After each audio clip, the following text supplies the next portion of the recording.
do what it do on this glorious Tuesday. Glorious Tuesday, ladies and gentlemen, as I'm going to call it. How is everybody doing? Everybody doing well? I know, Spoon, you got some allergies going over there.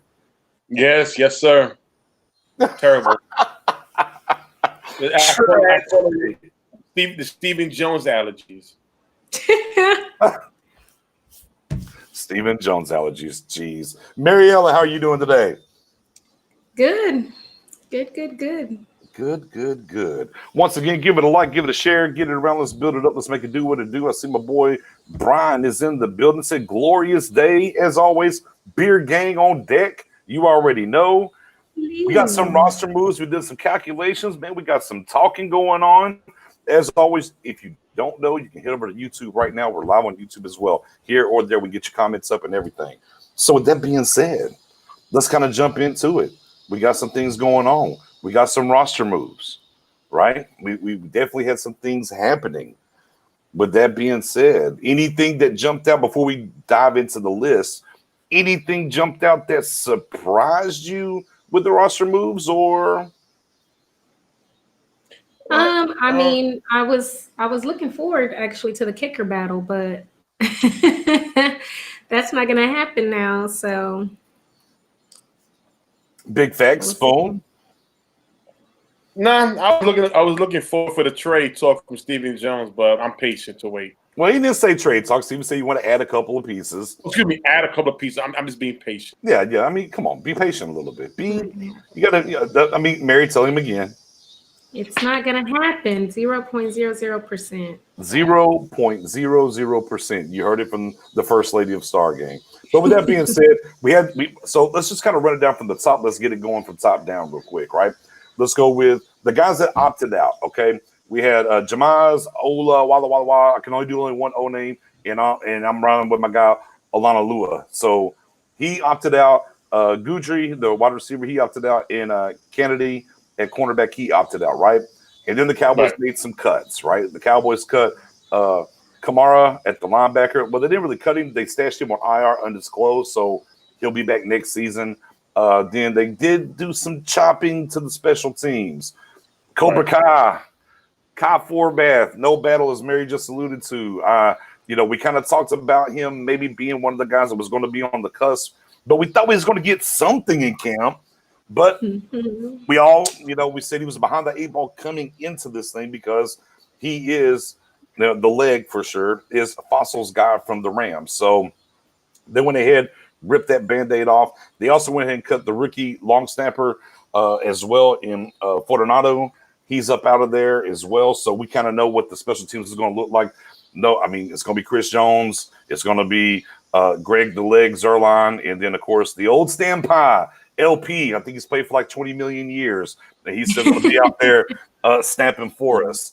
Obviously, it kind of hurt to see the defensive tackle Marino get cut. I know Cantor's not going to feel good about that. We love the fatties around here. Didn't get a chance. And then Jordan Chun, the running back, also was moved on. So where does that leave us at? We got a breakdown. Currently constituting, we have 41 as we're heading into official camp time. We have 41 offensive players, 35 defensive players, and then, of course, 3 special team players. For the easy math in the back, how many people is that? 79. And who's on the outside looking in? We're trying to get back. Randy Gregory. That makes 80, ladies and gentlemen. So there we are.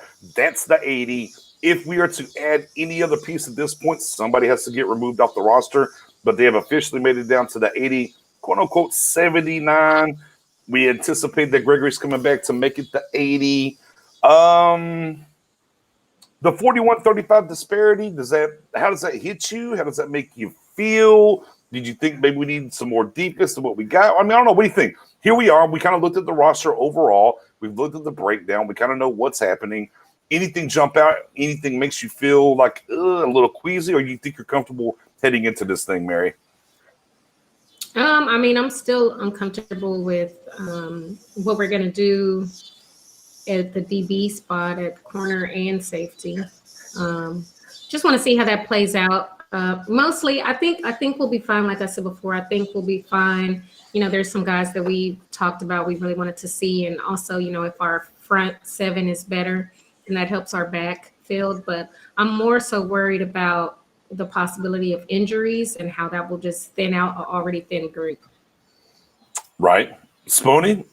As we officially looking at the 80 that we have for the roster, how are we feeling? I still want to get better. I don't think it's a complete roster. Again, at defensive end, you want to add somebody in there with who's, I guess, but Aldon Smith hasn't played in 5 years. Gregory hasn't played about 2 years. So I want to ask somebody in there, maybe like a Connie, Everson Griffin. Hell, listen, if you could get Ebenezer Ansah, just some good depth, just to give these guys time to just get used to the speed of the game. And as far as the secondary, like I said, that's a question mark. So I think anything in the secondary, whatever they want to do, you can always improve. You guys know how I feel about the safety position. Opposite of HaHa Clinton Dick. So that's the one area I still think that we need to get better at, or hopefully a guy like Luke Kirk comes in there and just shock the world. So again, defensive end and a safety on the secondary, or maybe even another starting corner opposite of our future Diggs or Anthony Brown, whatever how they're gonna put it. Again, improvement. Right. Real quick, let me back up here. Brian chimed and said, "Glad to see you returns kicks and punts." I think for sure, we've kind of talked a little bit about this. I think for sure it's definitely going to be, as far as kick return, I mean, he did it last year, right? And the more that you can get the ball into his hands, there's going to be your backup running back, Tony Pollard. I think Tony Pollard is definitely going to be the guy on the kick returns. Punt returns. Now, we've all argued here a little bit. I'm like, hey, let CeeDee Lamb do it. I know y'all are a little bit hesitant on that. And then y'all taught me off the ledge a little bit. So, okay, let CeeDee Lamb do it in maybe special occasions, right? But then, for me, I'm like, man, if Pollard can punt return as well, the more ways that we get Pollard the ball that's not in the offensive flow, the better. Get it to your playmakers. But it'll be interesting to see who they decide to let run with the punt returning. What do y'all think? I think Pollard's pretty much the given at kick return. What about punt returner for y'all? Yeah, I mean, like I said before, my main concern is whoever it is, they do it on a consistent basis. A big issue with kick returns and punt returns last season was they kept switching it out. Like every game, it might be these two guys doing it or these three guys doing it, and then a different three guys the next game. And it's like nobody had a chance to warm up, to get acclimated, to, get used to doing the returns. They switched it so many times. So I think that caused a huge issue with our special teams as well. So whoever it is, I want it to be some consistency, but definitely agree with Tony Pollard. I know we did discuss CeeDee Lamb. We discussed Jordan Lewis, maybe. Right. I'm all for it, for the best guy going out there and doing it. Spoony? Just consistent, staying consistent. Spoony, what you got? Listen, I'm with Mary. Listen, I want somebody consistent up there. Jordan Lewis could definitely do returns, but Pollard is the one with the career highlights out of Memphis. I believe he has 7 touchdowns, was an NCAA record. He's the guy that I really want to see back there. Again, we can't write off Tavon Austin coming back or another speed receiver, but there's some speed receivers out there too. But from this team right now, I don't want CeeDee Lamb returning punts unless it's a special occasion. But I'm all for Tony Pollard putting his talents to the test and then in that position. Right. And, of course, got a couple guys coming in saying Darius Anderson or Cedric Wilson maybe back there doing some things. Also, again, Tavis signing in with CeeDee Lamb as well. Right, again, I caught you earlier. Said, what's up, Stargate? Appreciate you tuning in as always. Then we kind of get down here. We got EJ chiming in saying Pollard and Lamb. Oh, Lamb God, if you will. Pollard and Lamb, Mhm. God, let's go. I know everyone's ready to see the ball get in his hands for sure. Again, one of those things where we're not going to get preseason, as we talked about extensively, and we got to see. And consistency, I definitely do think is the best way to go. Greg checking in the building, for sure. At punter, like definitely consistency with whoever's returning the punts. Like I said, I'm all for Lamb in special occasions, but we need somebody back there consistently for sure. No ifs, ands, or buts. Again, as I look at it, as it pertains to the roster, again, 41 offense, 35 defense, will be 36 whenever Gregory comes back, and then 3 special teams. Again, I'm going to continue to beat the table. I've been beating it the entire offseason. We need a linebacker. I just can't get over the fact that we're going to kind of let this thing go into Luke Gifford, and Francis that we got from Utah, the undrafted guy. I mean, a middle linebacker, man, I think goes a long ways for us. And hopefully that's something that they're looking at as well. I mean, I know everyone's going to scream safety. I get that. But, man, that linebacker position, we saw once LVE went down what we kind of turned into, and we had to bring in Malcolm Smith and stuff like that. I would like to get ahead of the curveball there and maybe get a linebacker in here. It's the biggest thing for me jumping out that I'd like to see happen. Between the 41, 35, and 3, and I'll throw one out. I'll throw one more. Can we get a punter in here to challenge Chris Jones? Well, I mean, they said, that, they think the injuries was the biggest issue last season, and now that he's 100%, they don't see a problem. So I think the only way a punter does come in is if, they start to practice it and they see those punts and they're just not looking good. And then they'll probably bring someone in, which is what they should have done last season, but that's neither here nor there. Yeah, water underneath the bridge. But we have a new coaching staff. Hopefully that means that if they do see that problem in camp, that they address it before it's too late. Right. Spoony, last thoughts on the 41, 35, and 3.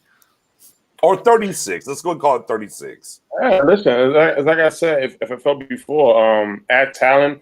I'm sure there's guys on the defensive side who may not fit the system for the coaches. So I want to see some improvement. I want to see them replace some of the guys. Like look forward. Look at the pass rusher. That's, to me, is going to be something, because I can see the coaching staff replacing guys that can't either stand up or sit down. They can't do both. And that's the versatility they want in this type of defense. So look at Joe Jackson, look at Doris Armstrong as guys that I wouldn't be surprised they try to replace or trade, or get some for them. And I mean, and let's be clear, Doris Armstrong kind of on his, even though he's not been cut yet, but kind of on his own Instagram, kind of made it seem like he was headed out the door, even though they haven't cut him yet. So that's probably something we can keep an eye on. Maybe he's the first one on the chopping block if they do bring somebody into this thing, because I don't know, it was kind of a cryptic kind of post. It kind of looked like he was out the door, and then all of a sudden nothing happened, right? So he's still here, if you will. But definitely something to keep an eye out on going forward for sure.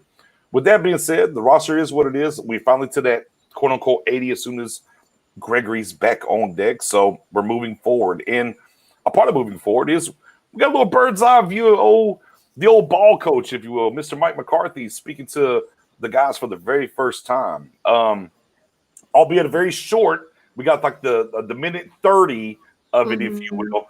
Maybe kind of the opening of what he wanted to lay out. And, again, first time with them all not virtually meeting. They're in the building. The first minute and 30 seconds kind of setting the tempo. What did y'all think from the minute and 30 second snapshot that we got of that? I mean, it seemed like, at the very least, they're committed to, the safety of the players. We saw how they had it set up. If anyone's seen it before, if you've been in there before, it looked different. And the guys were really spaced out. So, that's, a good thing, good sign. And they're going to continue to, evaluate as they go and see what works, what doesn't. So, I mean, that's good. And And I mean, everybody was there. We didn't have anybody major who is opted out. So it sucks that was really the first time he was able to speak to them, but it's a good sign for football starting. So right. Spoon, you got the minute and 30 seconds. What did you take away from what you were able to get? What us, the public, was able to get? Don't start, Spoonie. He's making that face where he's gonna say something. Maddie, you know me too well, man. You know me too well, man. I was just so excited. It was like, it's that I'm trying to get, what was that song by Michael Jackson? Oh man. Going to be starting something? No, okay. Not that. It's can you feel can you feel something? You know what I mean? Come on, help me out, Mary. What was that song, Michael Jackson? I mean, what has was that a song? lot. I don't know what you. Oh man, let's get to the point, Spoon. Well, it was. Can you feel it? Can you feel it? Can you feel it? Can you feel it? Yeah. So that it just there's no Jason there. I don't see Garrick there. I didn't see no clapping. I saw none of that. I saw winning. Everything we do is about winning. Did I get that right? Mm-hmm. That's what he said. Okay. So the tone, the direction, structure, and when he said it, he looked like this. Look, he didn't have his head down like this. He was moving. He was moving around. Yeah, moving around. Little energy. No mic. I don't need a mic. See, when you want to speak up, you don't need a mic. Mike's mic. That's not. I don't need. No, I got the voice. I got the strength. Yeah. I want to let it out, and I loved it. I felt it. Yeah, at the end of the day, obviously, for us, it's a breath of fresh air, right? We've been through 10 years, so we got to hear him. I think he addressed the COVID situation and what the anticipation of how they were going to move. And I think, and the thing that I liked about it, when you talk about coach speak, for those that are coaches out there, like I've coached AAU basketball and some other sports, and the thing that he did that drove home for me was he took the situation and he weaved it into what expectations were. Right. He didn't separate the two. He weaved it and said, we're in a unique situation here, of a unique opportunity here. And he kind of wove that in there. And then he let them know, look, these guys have talked, right? He's been on the phone with them. They've had virtual meetings and everything. But face-to-face, eye-to-eye, man-to-man, he looked at them and said, everything we're going to do is going to be about winning. Now, I get it. That seems redundant, right? It's like, okay, of course, we're not here. We're not here to lose, obviously. but count on your hands how many times you heard Jason Garrett say everything we're doing is about winning. And I'll wait. He just says this the process. Right. And obviously from McCarthy, he's letting them know the process for him is winning. To me, again, it's a snapshot. It's a minute and 30 seconds. But the process of him was, hey, look, I don't care what's going on out here. We have a unique situation. We're going to attack the situation. I don't care, pandemic or not. And everything we do is about winning. So he basically, to me, said, hey, if you're here, you better be about winning. If you're not here about winning, I'm not worried about the process. I'm going to go get somebody that can win. That's what I took away from it. It was fresh to hear. Again, it didn't really matter who came in here after 10 years. It was going to seem fresh either way because it's a different voice. But I wish we could have, it's not a good sermon you get. You kind of want to hear just a little bit more like, oh, you cut me off. I just wanted just a little bit more. But, he addressed the team. He laid it out. Again, structure. Everything was about structure, what we're doing, laid it all out for him. Nice, good, and clear. So. You guys hear that? I mean, you guys hear it? There's no question. You guys hear it? No, what do we hear, Spoon?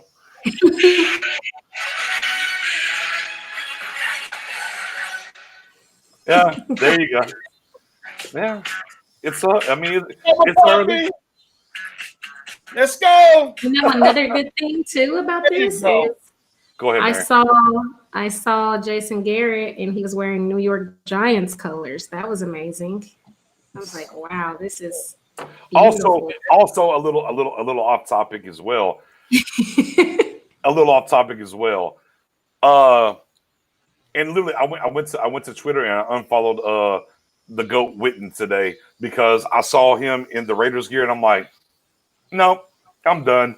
And once he's retired, Yeah, I'll follow him again. But no, I saw Witten in Raiders gear and I'm like, man, this is so unnatural. I was like, I can't stomach it. I can't do it. Honestly, I'm just glad that he's not here anymore. I wanted him to retire, but I'm too. just glad he's Right. on this roster. Yeah, no more progress stoppers. By the way, and Greg Salzman, I do want to touch on this. It's off topic. The explosion in Beirut, which, by the way, I got. If you follow your guy Nick's on Facebook, I got a bunch of different angles of that. Absolutely, prayers out to them. What a wild situation that was for sure. Prayers for them and hope they get through that and whatnot. No ifs, ands, or buts about it. But with that being said, good start for McCarthy. Maybe bringing the honeymoon feelings back a little bit after Route 33 died, Spoon. But we also had another guy kind of talk. Amari Cooper finally fielded some questions, if you will, from reporters and everything. He, apparently loved what the Cowboys did. Said, "Hey, best player available." Boom. CD Lamb said tweets him a little bit. He has a great foundation, which is awesome to hear from him. Also talked about that the goal is 3 1,000-yard receivers, which has only happened 5 times in the NFL history. And the last time was the Arizona Cardinals with Larry Fitzgerald, Anquan Bolden, and Stephen Preston. Yeah, Stephen Preston. Which we could have did it last year if somebody hadn't dropped some passes. Then we'll talk about Reg Cobb, but neither here nor there, right? So there's that. Now, with that being said, also talked about the fact that he decided to leave some money at the table with Washington because he been in a different city, understands what's in, and everything's not built the same. It made sense for him to stay here because he loved the community, he loved the city, he loved the surrounding areas, he loved what's happening in the building and outside the building, which why he stayed and got here. Also, smart businessman refused to speak on Dak's contract as well. Your thoughts and things. And I'll tell y'all what. Let me ask y'all this. My man was sideburns. He had them sideburns. I was like, boy, is that Drew Pearson in the building? Is he channeling his inner Drew? If you go back, Drew Pearson back had the big fro with the chops, and I saw his chops. I was like, oh, that Drew Pearson chop. I love it. But go ahead, Mary. You got to hear him speak today. What'd you think? I mean, I love when Amari Cooper talks. He's like a quiet, like a silent assassin. Like he doesn't really talk much. He lets, his play and his route running speak for itself. But when he does talk, you're like, man, like, I like this guy. So like, talking about CeeDee Lamb and, he talked about how, they've all been getting together at Dak's place, Dak's new football field. Anybody who hasn't seen it, goes look at it. It's amazing. And that, they've been doing that, off and on for a few months now.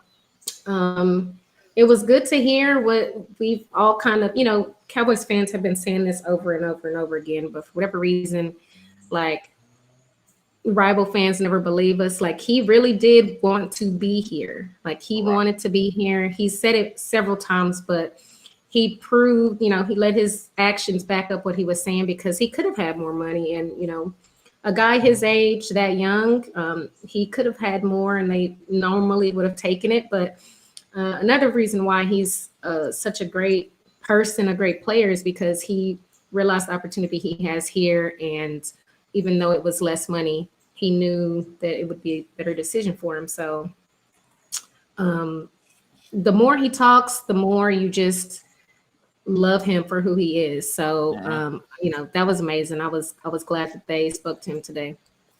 Spoonie. I loved it. He reminds me of that movie from Denzel Washington. Was American Gangster? I believe that's his name. What was his name? Maybe the character he played. I can't name the Oh, character. I can't remember. I Look, know you he's got a lot. But Come on. okay, but here's the deal. Denzel in the movie came out and said, I mean, of course, it was a true story. He came out and said that sometimes when you're the loudest one in the room, it's too much attraction. You can be The quiet. loudest one is the weakest one, is what he said. Yeah, Right. Thank you, Mary. Thank you, Mary. Got me again. See, so basically, with Amari Cooper is that he's quiet. He let his game do the talking. He knows about how to handle with the media. He knows watch the things that you say. Yes, Thank Frank you, Frank. Lucas. Yeah. Frank, thank you. So those are the things that he reminds me of. He comes here to work. I'm not gonna give you no media attention. I'm gonna handle it the way I need to handle it, which is away from the cameras, silent. And see, that's the kind of guy that I want my young receiving corps to follow. Be quiet. Sometimes watch what you say. Sometimes the media is gonna try to get you into a trap to say something that you shouldn't say. The way Amari handles business, I love it. All the way. Yeah, and that's, I mean, like you said, there's sometimes they'll try to bait you into saying something. That's what that Dak question was about. The Dak contract question, that was them dangling a little carrot out there. And Yeah, like, come on, Mhm. take the bait, take the bait. "Carrot, Yeah. take it. He And didn't. he was like, no, he was well versed. He was well versed into not take it. You know, and the other thing too, and we're going to kind of touch on this is that he even alluded, and here's the thing that I love the savvy of Cooper was he basically, if you pay attention, he told you, yeah, whatever we got for the virtual meetings, we took it and went to Dak with it. Period, point blank. And that kind of brings us to our next point of Dak built a field of dreams, apparently, that as they were taking said information, going out there and working. Now, and this is what I love the most in this particular day and time. Everything's for the gram. Everything's videos. We're putting them out there. And look, we saw some of the CD Lamb backyard workouts and different things. We saw some different things. Hey, look, you might saw Dez and Zeke show up not Dez, but Dak and Zeke show up and working out with Dez at the Star and different things like that. The entire time, all this stuff that gets broken all the time, and people find these things out. Nobody till today knew that Dak built a whole entire damn football field at his house, and all these guys were out there working out with him. And they were working on the game plan. They were working on the offense, which lets you know that they're up to speed going into training camp. Another thing that Cooper said, I don't feel any different. I got some machines at the house. I've been working out. I'm ready for camp, But, I mean, the fact that nothing of that leaked whatsoever from them as they were taking this stuff back to Dak and they were working on those things and making sure, and as Coop talked about, making sure their timing was right with Dak, and even, it's one thing if it's Dak and Cooper, if it's Dak and Gallup, or it's Dak and Zeke, but the fact that even CD Lamb got out there and they were all there as a unit working. Look, and I wouldn't be surprised if that boy Jaws that's coming, Jaws holler back at me, that tied in, who a particular guy out there that says Kerry Kittle-esque. Oh, not just Kerry Kittle. I'm thinking about basketball. To me back real quick. I was looking at, but George Kittle-esque even out there getting their work in and doing those things. That kind of stuff. When I hear that, look, and we already know. Anyone who's followed this page for a long time, we know the kind of work that Dak puts in, anyways. But in these situations and the pandemic and everything, for them to figure this thing out and do these things with the contract looming, I saw the best thing. The wildest thing ever is nobody hates Dak more than Cowboys fans, and it's wild to me. Yeah, no, that's, I mean, I saw that tweet that you're referring to, and it's so true. Like, I meet fans for other teams all of the time.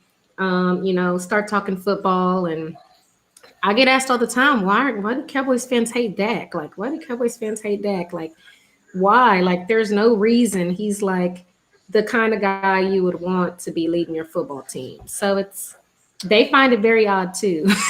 They're like, well, Bears fans are like, we'll take him. Man, Colts in a fans heartbeat. are like, send him over here, but we're like over here ungrateful for this franchise. The Cowboys for a franchise that has not won the Super Bowl since '96. We are very, very, very spoiled. We are very It's amazing to me how we react to certain players and whatnot. People are banging the drum. Look, and I love this. Love this. Let me say it one more time because I'm about to get honey roasted when I say this. I love Dez Bryant. I have 3 different jerseys. Okay, I love Dez Bryant. You got people out here that are campaigning for Dez Bryant to be back on this team and want Dak gone. Dez Bryant ain't touched the football field in 2 years. Yeah. Stop it. But go ahead though, Spoon. Dak Built. It's very easy. No, it's very easy. And before I take my shot right here real quick, excuse me. Oh boy. Take my shot. I mean no disrespect to anybody here. No disrespect to anybody here. And I respect everybody's opinion about what play you like in this fight. But I'm gonna say this. I'm gonna say this. What up, Chop? I'm gonna say this right here. DJ, you just came out and said folks want Dez, but not Dak. You know why? Because they follow the wrong people. They listen to the wrong people. They quick to watch TV. And when people don't understand, do you know why we America's team? They don't understand. I'm explaining to them why. When you're the most talked about team in the NFL or the most watched, even in the 5-11 season where ratings are better than the other 31 teams, that tells you how the Cowboys are everything. Right now, Mahomes can say, I'm thinking about retiring tomorrow. Breaking news, Dak Prescott ordered a sandwich at Whataburger. That's the thing right there. That's it right there. The Cowboys are in the front line with everything and anything they do. So the fans who don't have a mind of their own, they want to jump on the bandwagon, what the folks say. All right, yeah. I mean, but can you talk about Dak building the field and what we're talking about? No, here's the thing. Dak building the field. Here's the thing. That's impressive. The man is not making top dollars. He's making money off his little rookie contract. I mean, it's more than what I have, but to the NFL, a small rookie contract and regular endorsement commercials, and he still dedicate that money to the team. To have the players come there and work out his backyard, that means something. It says a lot. It's not like he built a backyard after he got a big contract. Nah, he's doing it with the money he's scrapping this whole time. That's impressive. But for some other fans, it's nothing. It's a shame. Yeah, I mean, it's all, the thing that as it pertains to Dak and, it's just another thing. It's just for me, it's another notch in the old belt. Like, what else do you want from the guy? I mean, he's doing everything possible. I've never seen a team that wants to jettison a top 6 to 10 quarterback, the whole nine. And he just continuously just keeps shows improving that he's about team. He's about the right things. He's about getting better, and continuously we always hear these things of the eye test. Oh, well, I think some people are blind. I'm like, I don't know what eye test you need. It's I mean, we could chop up all kinds of different film and show them.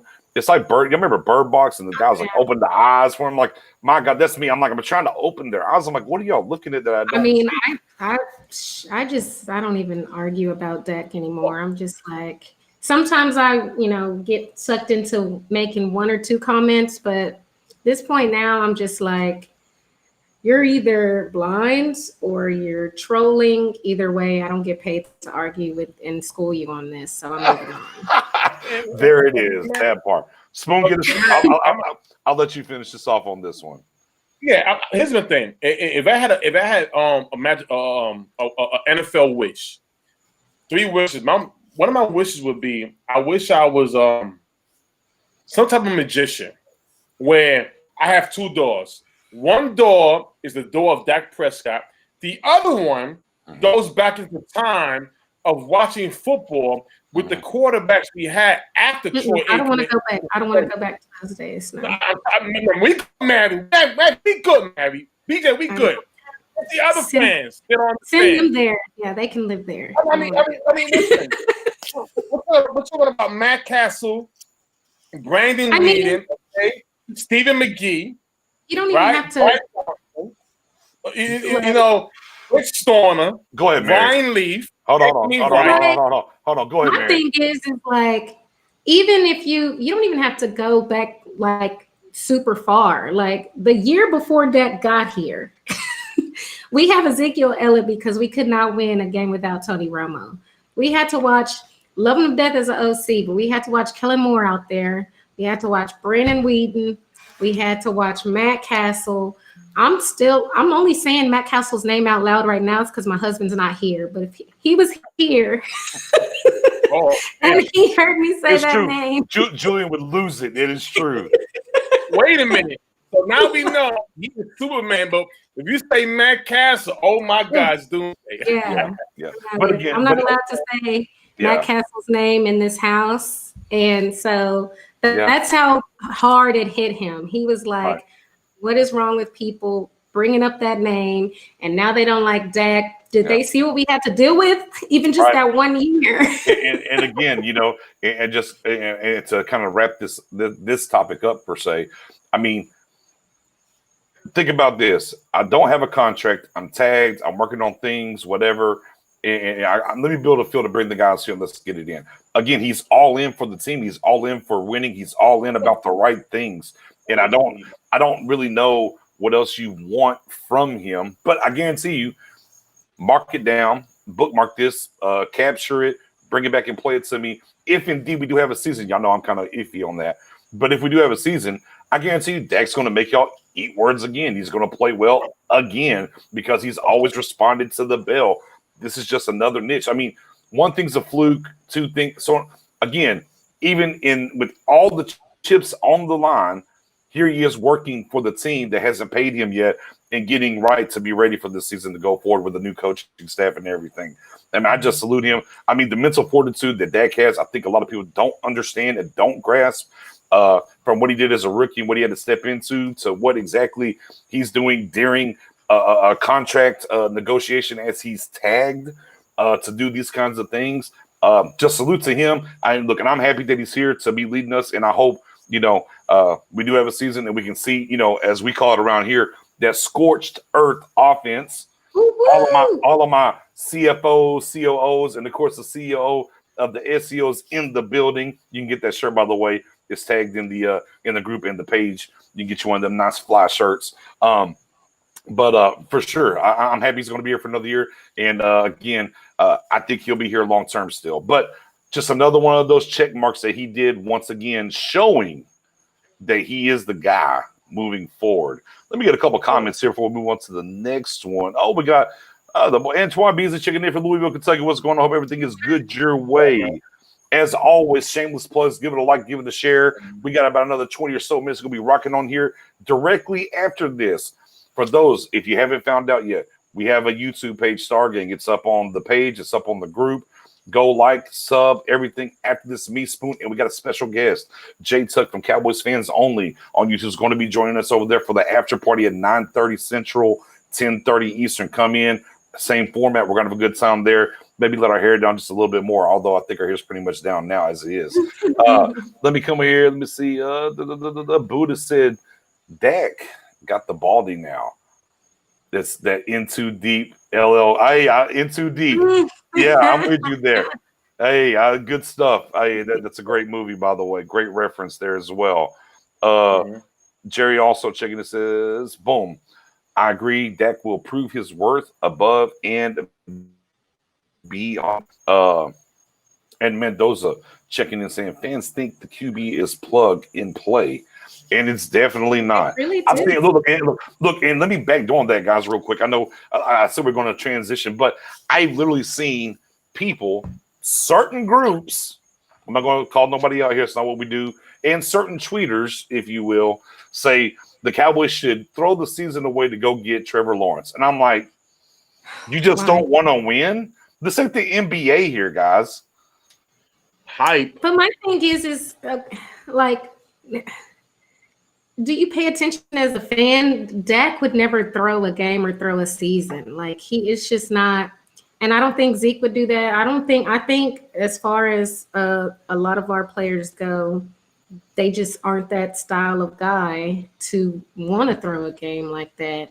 And we have a first-year coach. He's coming in here. He wants to throw the season. I mean, he has a lot to prove as well. So that doesn't even make any kind of logical sense. And the coach said everything we do is about what? Winning. Eric, I want to disagree with you. So Dak will have a great year, and then we will have to say goodbye. I can't see us keeping him at what he's going to cost. Did you just look? We remember when we signed D-Law a year ago, right? And we're like, oh my God, it's way too much money. And then we just saw Bosa get signed, and all of a sudden, D-Law's deal looks like it's a steal. It's just how it works. These guys get paid, and then it's a steal. Zeke set the market. Oh my God, it's crazy. Then we just saw Run CMC, Christian McCaffrey get paid. Like, oh, Zeke's kind of a steal now. It's just how it works. And to a certain extent, if you haven't listened to us a long time, all three of us will tell you the salary cap to a certain extent is a myth.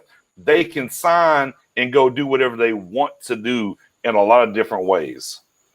Definitely. Yeah. No, I don't think Dak has any thoughts on not being here after next season. I don't think the Joneses have any thought on him not being here. And I mean, I don't watch the top 100 or whatever, but I did see the clip where Dak was number 46, and you can see like the love in Zeke's eyes when he's talking about him. He's like, he's our leader. We follow him. Like, I wouldn't want it any other way. Yeah. And when you have that kind of respect from your teammates, I mean, that's priceless. I mean, even whenever he was a rookie, the Jason Wittens and Des Bryant of the world even talked about how as a rookie he came in and took over that locker room and became a leader. Go ahead there, Spoon. I know you're ready to jump in. No, what bothers me is that this is not Madden football. This is real life. I remember I saw a comment from a fan on Twitter, and I had my two spoonies on my shoulders. I have the good spoonie and I have the evil one. And the evil one would say, Spoonie, answer that. And the good one says, no, don't answer that. Just let it go. The comment was, in Madden. Well, stop there. You said Madden. Who cares? Dak Prescott was an 83. He's not a good quarterback. So I stopped it. I says, you're going off of Madden? What have you been watching the past years? And so I stopped. Again, if you don't have to make that's fine. But when you have your reasonings, that's when I'm like, okay, is that your reason? You don't trust what you watch? I mean, during the games, a quarterback don't play defense. A quarterback will only go as far as what a coach asks him to do. There's a lot of scenarios that happen that when you do lose the game, you dare to point the finger at what went wrong. Right. That's the thing about it. Well, and we know the quarterback always gets his lion's share of the winning and too much credit for the losing as well. And that's just kind of part of it, unfortunately. But it comes with the position, though. It comes with the position. Right. And if we're talking about Madden, by the way, he's still rated as a top 10 quarterback in Madden. But neither here nor there. It's Madden. Who cares? But the issue is that when you follow other TV shows, I won't say the name of the TV show, but when you follow certain critics because they make fun of the position or the player, you follow that, and that tells you he's not a good quarterback. Yeah. End of the day, I guarantee you, if Dak Prescott was let's just say he go to the Colts or the Bears, let's just say does the same thing he's doing with the Cowboys, winning games. Mm-hmm. You're gonna have a different crowd for him.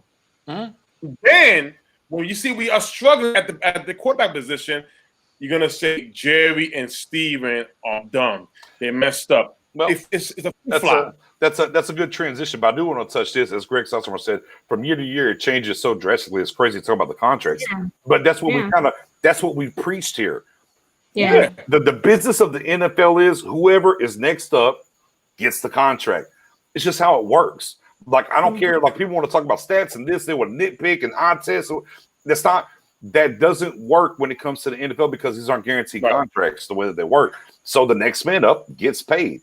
And that's why from year to year, whoever comes up, it's always so drastically different. But Spoon, you did say something there at the very end, which is a great segue to our last joint, our last one a little bit here. Where is Jerry, guys? Ladies and gentlemen, look, I don't know. I mean, I've been watching the Cowboys for a very long time. Obviously, the entirety of Jerry Jones' stint. Real quick, and actually, let me change it real quick. Let me get this. Let me get the question mark there. Where is Jerry? This is by far that I can recollect. And if anybody, Mary, Spoon, anybody in the comments, anybody on YouTube can tell me, can y'all think of a longer stretch of period of time that you have not seen or heard from Jerry Jones? Are we sure he's okay? Like, what is going on? You know, I think that there's so many like controversial topics that could come up in an interview right now that I feel like Stephen and Charlotte just muzzled him and said, you better not have any interviews because there's way too much controversial stuff for people to bait him into answering. And I think they probably are just like, don't say anything at all because we can't even let you talk about the team because they're going to end up asking you about COVID. They're going to ask you about protests. They're going to ask you about the sports getting canceled. They're going to ask you about kneeling or standing for the anthem. Like it's going to be boom, boom, boom, boom, boom, boom, boom. And you're going to answer them. And then you're going to be a headline for the next week and a half, 2 weeks. And we're going to have to deal with all of that. Because regardless of what he says, you know, we've heard it. Well, I mean, we've dealt with it several times where, you know, you hear him on the radio and you hear all the context behind what they're asking and why he answered the way he did. But they don't say that on a headline. They just take the most controversial part that he said and put it on a headline. And it's like huge news and he's getting attacked. And then you hear it in context and you're like, oh, that wasn't even that bad. So they probably are just like, we don't want you to say anything.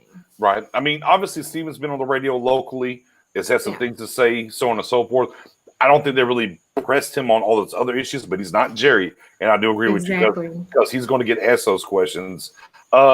Is Jerry, I mean, Spoon, is Jerry just on that half of whatever $1 billion yacht? Is he chilling? Like, where's Jerry at? I mean, look, forget answering media. Training camp basically opened, and Jerry wasn't even around to address the team. Like, that's usually the A1 thing that you'll see him at least at the open. Now, obviously different circumstances right now. But even with that being said, you would think you would see him maybe say something to the team and then skirt off. He didn't have to. I mean, he wasn't going to answer no questions. Like McCarthy didn't address any questions from the media. I mean, part of it too. I mean, you know, he's almost 80. Maybe they just are being extra precautious. Don't want him to, maybe that's part of it as well. It's like, you don't need to be talking to the media anyway. And so, you know, maybe it's best to stay away, at least for the moment. Spoony? I got a couple of things. I do, one of the points that Mary hit on was his age, 80 years old. While we got the whole world trying to get him out and disrespect him because he's not speaking on certain topics. In that nature, we all got to remember he's an older guy. If you do want answers, you can always ask the other owners, but the reason why you won't ask them is because they're boring. Jerry Jones will give you media. Jerry Jones will give you media. He'll give you media, and you want to maybe. And I remember the last time he did say something, they twisted his words, and it got him really pissed off. The politics subject. So I can definitely understand him why he's not addressing them, and especially with situations stuff like that, it's best at his age to stay away. Now, as far as his kids taking over, that's the right approach. I think Jerry still will have is still communicating with the team as far as getting better. With the team, with the players, if we're getting cut, released, will we sign or trade somebody? But I think the way they're doing it right now, where it's Steve Jones's team, which it is Steve Jones's team, and let Charlotte, run the rest, it's the best way to go. Again, he's 80 years old. He's 80 years old, and the reason why the media wants him is because the other owners are boring. Plain simple. Yeah, That's fair. yeah. I mean, that might be the fairest thing that Spoon's ever said, guys. I like it, Spoon. Spoon, I like it. I like it. Hey, real quick, everybody that is in here, I just dropped it in the comment section. Just let y'all know that is a YouTube for let me get it up here real quick. The after show party with me, Spoon. We got a special guest from Cowboys fans only. Jay Tuck will be in the building with us as well. We're going to go for another hour or so, just talking about and freelancing, taking more questions, kind of getting into some of the Cowboys topics. Come on over, hit that sub button, hit that notification bell as we're trying to grow the gang on Facebook. We've had a lot of people telling us, hey, we need you on, not Facebook, on YouTube. Well, we need you on YouTube. I don't want to watch on Facebook. So we're slow grinding the Facebook. We just started last week. We're getting it up again. We're actually up over 20 subs already.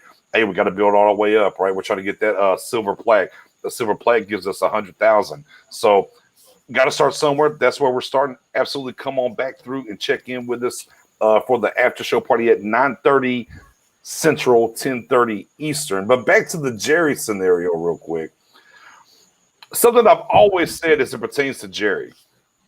He's the mouthpiece, not the end-all, be-all decision maker he once was. Not that he doesn't have a say still, but they still let him talk, but the football is being run more so. And we've seen it in free agency, how it was handled underneath Garrett. We saw the coach come in, McCarthy, and how it was handled this year. Like, I mean, we can go back to the Zach Martin draft when it could have been Johnny Manziel or Zach Martin on the way down, so on and so forth. This has kind of been the thing. Now, obviously, a ton of reasons, right? Whether we're talking about the protests, political, the national anthem, and I think as y'all both touched on, I'm going to definitely double down on this. He's 80. He's high risk. He can't take the chances. But I guarantee you, I don't know about you, I bet Jerry is climbing the walls just begging to get in front of some cameras and have some talks. But the interesting point is he could do these talks, and this is why I kind of shift my position on about this. He could easily take an interview via what we're doing now and not being harmed. So obviously, maybe it's Steven, maybe it's Charlotte. I bet to what you said, Mary, that are like, hey, man, these topics are way too hot right now. Man, you just gotta chill and just sit back. And maybe for the first time in forever, can you imagine how much Jerry probably stresses them out? Like, I cannot even feel. Like, they're like, it's Dad, so true. You're embarrassing us. It's like when your parents show up, like you're in high school and they show up unannounced and you're over there with your friends and they show up and you're like, oh, what are you doing here? Like, that's what Jerry does to Steven and Charlotte all the time. It is so true. But with that being said, we do have 7 minutes left before we get up out of here. We are willing to take any questions. Let me get back. YouTube or Facebook. Shoot your questions out there. We'll definitely get them answered up in the final 7 minutes here before we jump off and get ready for the after party show. So by all means, fire them up. I got a couple already from my inbox from Twitter. Number one, obviously, the West Coast offense, if you will, right? The West Coast offense, and we have to talk about the fullback position and what they like to do, and then we can talk about or what Mike McCarthy likes to do. We can go back to last training camp, and we can see what they were doing with the fullback with Moore, and then obviously they kind of got the kibosh, if you will. I posted up the highlight video of my guy from TCU that I've been big on since we've added him, Alana Lua, Mr. Alana Lua. Right, and everyone's like, "Oh, that's great," but can Siwo block though? And I'm like, go dial up his measurements and then go look at some real film and watch him block, guys. I think, hey, look, I definitely think I'm gonna call my shot now. Off the board, the first undrafted guy that makes this team is Siwo Alawanalua, and I can actually say his name. Thank God. Yeah, I mean, I think the best thing that could have happened to Siwo was Jamaze Alawalu opting out. because I think we were definitely going to keep a fullback. And I think, you know, since they did pay him and he's more experienced, that he was going to get, you know, he was going to be hard to beat out. But now that he's not there, I mean, that opened up a huge door for him. So he just has to step right in and take advantage of it. Yeah, I mean, I low-key, I think Jamaz saw the writing on the wall, so let me get this check real quick. That might be true too. I mean, because at the end of the day, he's not this coaching staff's guy. Maybe he's Kellen Moore's guy a little bit, maybe. But at the end of the day, Alana Lua is their guy that they brought in, and he's versatile. Period. Spoon, am I wrong? Am I right? Well, what do you think? How you feel about Alana Lua? Siwoo. I mean, here's the thing: fans got to understand. Forget about can he block? It's the type of fullback that McCarthy likes in his offense. That's the thing about it.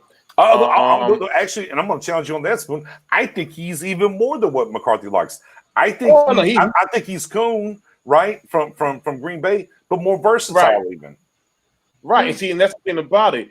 It's not about just blocking like the fullbacks that we're used to. It's something more. I'm going to read you a couple of things. This from about fullbacks that. Hey, get your questions. Hey, get your questions. We got 4 minutes left. Get your questions in the comments. So get them up there so we can answer them. Go ahead, Spoon. So we all know Bill Walsh is the godfather of the West Coast offense, right? Well, Mike McCarthy was under the study under Bill Walsh. So his thing, the fullback is the critical part of our passing game because he's the one that's most difficult to handle. Now, in 1989, the Niners won the Super Bowl.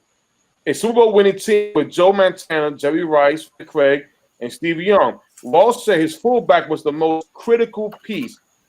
Rathman was the fullback, number 2 in receptions with 73, number 2 in rushes, and tied for number 1 in yards per catch as a rusher. Yards carry. So that tells you how much the fullback how valuable the fullback will be in this type of offense. It's not just about blocking; it's what you can do in space. And when you look at Sumo and his highlights and his combine as well, he can run, he can catch. Yeah, he can block. He can block. The thing is, what can he do? What can he do in case of Dak can't get to Cooper. He can't get to Lamb. He can't get to Jarwin or Gallup. Yeah, the old Spider Watsu banana. Another weapon. So he uses his fullback. Yeah, I mean, and then of course, the most fair Mendoza, the most experienced fullback on the roster currently is Poe. But I mean, outside of the 2-yard line we're not going to see Poe. Just saying. But duly noted there, good sir. And you're right though. I mean, you talk about Tom Rathman for those teams, or you transition. You talk about a William Floyd even. For those teams, right? And what they mean to the West Coast offense, and we kind of go down the line of the Coons up there, John Coons and whatnot for Green Bay and whatnot. So I mean, yeah, absolutely. I mean, obviously it's a big shoe to fill, absolutely. But I think he can step into it and be filled. I kind of go back. Jamaz might have just said, "Hey, man, I see the writing. Let me catch this 150 real quick and let me move on." I was high on him as soon as we got him. It's funny because I posted them highlights again this week. I posted them after we got him. Everyone was kind of like ho-hum on him. Now all of a sudden everybody's like, what's going on? I'm like, yeah, my guy's real because here's the thing about him. Right. Because we've all talked about this, right? We've all talked about how many running backs do we need to keep. Well, he's the kind of fullback, if you got a Pollard, if, knock on wood, so Zeke has to miss a game. You can kind of feel comfortable with Pollard and Siwoo. Thank God, because I know how to say his first name. I just got his last name. I got the hardest part down. But I mean, you kind of feel a little bit better about him. Now, obviously, he's got his tag team mate from TCU, had some injuries issues that's going to be here as well, and we'll see what he does. But at the end of the day, man, I think I can't wait to see how they use him in packages. Obviously, he's going to play some special teams. You know, when we talk about a guy like that, and I think he's just one of those. He's just one of those grinders. I think he's just one of those dirty yard, whatever you need. And you need those kind of guys. Like Crawford's kind of that on the defense. Whatever they ask him to do, he does. And I think C was kind of the same way. And he can give you a little bit more pop. So I'm pretty excited about it. I'm sure he is too. Man. Whose numbers under McCarthy? Ready for this? Over 6 seasons. 573 yards rushing, 13 rushing touchdowns, 482 receiving yards. They use a fullback. Yeah, they use the fullback. I mean, you got to be ready. Yeah. I mean, they're going to use the fullback. That's why I'm excited about it. Right. You know, I think a lot of people, again, until you see it, the eye test, and until you see it on the field, I think people are a little apprehensive about it, right? But at the end of the day, this ain't Garrett's offense. It's going to be his offense, and we kind of know he's going to bring in here. And again, I want to marry the fact that in training camp last year, the fullback was used a ton with Moore, but then he kind of got handcuffed a little bit, so we didn't get to see that happen during the season. Oh well, we saw in the Jets the one drop pass. So I mean, here's the other thing about it. And the Bears, I think. Yeah, I mean, here's the one thing about it, right? As it pertains to Alana Lua. Catch one pass, he's done more than Jamaz has done the entire time he's been here. Yeah. That's kind of where we're at, you know. Yeah. No ifs and buts. We kind of went over a little bit. I do have one more question I want to get to before we get out of here. Do you and this is above the board here. This asked for the do we think barring injury that they're willing to bring in another wide receiver? Are they going to let it play out? I think it's going to depend on what happens in camp. Like, you know, because, you know, like last time we all were really high on certain guys. And then once preseason started and the game started, it was like, oh, it's probably not ready yet. So I think I think they're just going to see what happens. I wouldn't rule it out, though, because there are some guys out there to go get. So Right. Okay. I mean, look at your crystal ball. Just a yes or no. Will we add a wide receiver during camp? No. Okay. Spoony, are we bringing a wide receiver to the deck or no? I don't think so. I think they're gonna work with what they got. I told you guys before, I'm high on Kendrick Rogers being the number 4 wide receiver for this team. The only thing I can think about is if it's special teams. Somebody who can return kicks along with Tony Pollard. That's about it. But you do have some guys out there available. I mean, obviously Tavon Austin would fit your mold, what you're talking about. Yeah, Tavon Austin, of course. And what's the man from the Browns? I think Rashard Higgins, or did he get signed? Right. Yet? Actually, Mendoza talked about this guy here. He signed a big contract now. But he's going to be out this year, though, Mendoza. He'll be a sign and stash. I think he's out this year as well. Did he opt out? I thought they just cut him. They cut him. They cut him. Yeah, they cut him. Okay. Yeah, they cut him. But I think he's out this year as well with the neck injury, if I'm not mistaken. But he would be a stash guy. But Inanawa. Yes. Yeah, for sure. But go ahead there, Spoon. Nah, so basically, like I said, that's the only thing I could think of. Don't get me wrong. I would look at New as a 4th receiver. You can't go wrong with that. But like I said, I think they're gonna try to let it play out. I think Kendrick Rogers is gonna be the guy for that 4th spot. All right. We'll let it play out. I mean, barring injury, I don't know if they're going to try to add anybody into the mix. I think, obviously, Spoon, before we jumped on, I know you're pretty upset because he did say add a piece or two, the guy that I won't mention that you hate, and we're not seeing him yet. Again, I thank you. Finally. It only took us a year and a half, Mary. Only took us a year and a half, Mary, to get him here. But that's okay. I went to the school of hard knocks of Mary's class, and I've learned don't believe the hype. 0.0%. That's the answer from now on. Good job, Spoon. Hey, Mendoza, even though he's out for a year, I'm not mad at the sign and dash. I'm not mad at that. With the talent that he has, signing, putting him on the IR, and going about your business, I wouldn't be mad at that because the talent is there. Obviously, you're playing the long game to see if he can come back, but I'm not mad at it. But with that being said, I believe it's going to turn into, give it about 2 weeks into actual camp, and they get a bird's eye view. And then if they need to add somebody, then they could. Then I think they will. I don't think it's going to take an injury for them to add somebody. I think they got to see it with their eyes and get into these meetings and stuff. And then if they don't think some of these guys are panning out at certain positions, wide receiver, we'll stick with wide receiver for now. And then I think they absolutely could bring somebody in.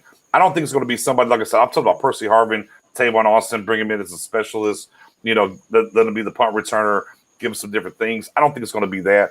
I think if they don't feel like they have a solidified number 4 on this roster, I think they'll sign somebody. But I think they'll give it a couple of weeks before they get there and just throw out everybody else. So that's kind of what I think. But hey, what do I know? CeeDee Lamb, so on and so forth, whatever the case may be. But with that being said, man, that's going to kind of do it for us on this side. Man, we appreciate y'all as always. But now, the obligatory post, I just hit it in the comments, by the way. Boys, I do also hope we have a season. I'm kind of scary. I just dropped the link. We're doing the after show party, as you can see on the bottom. Me and Spoon will be over there. Man's got to go take care of some business. We are bringing our boy Jay Tuck from Cowboys Fans Only from YouTube fame, if you will. He'll be a special guest for us over there, strictly for our YouTube subs. So please, by all means, hit that link, go over there, sub to us, hit that notification button. We're going live in 23 minutes, 9:30 Central, 10:30 Eastern. Come on back to some more Cowboys talk. We'll see y'all next Tuesday before we get out of here. Spoon, what you got for the people before we leave? Be safe. Be safe, and we're heading the right direction for a season. So, okay, Mary, what you got? Let's just Let's get to camp. Yeah, I'm getting excited, but I'm cautiously optimistic. So she hit you with that Godfather. I just don't know. Hey, look, y'all know I've been the most pessimistic out of all of us about a season. Obviously, I'm getting excited. Seeing them show up and we get that 1 minute and 30 seconds of McCarthy speaking to him. I'm super excited. I hope there is a season, but I look at baseball struggling and everything, and I'm just like, I'm just kind of been on this thing. I don't think we'll have one, but we'll see. Hey, stranger things have happened, right? We'll see what happens. But neither here nor there. You can count on the Stargate crew to be here every Tuesday, updating you on the Cowboy stuff. YouTube guys, y'all see it over there. Hit it up. We about to run it. Me and Spoon about to run it back. We appreciate y'all as always. Like the group. Like and follow the page as well on Facebook. We ain't abandoned Facebook. We just do. We multitasking over here. Our second year, we had to step our game up a little bit. That's all we're doing. Tell them, y'all. We just stepping our game up a little bit.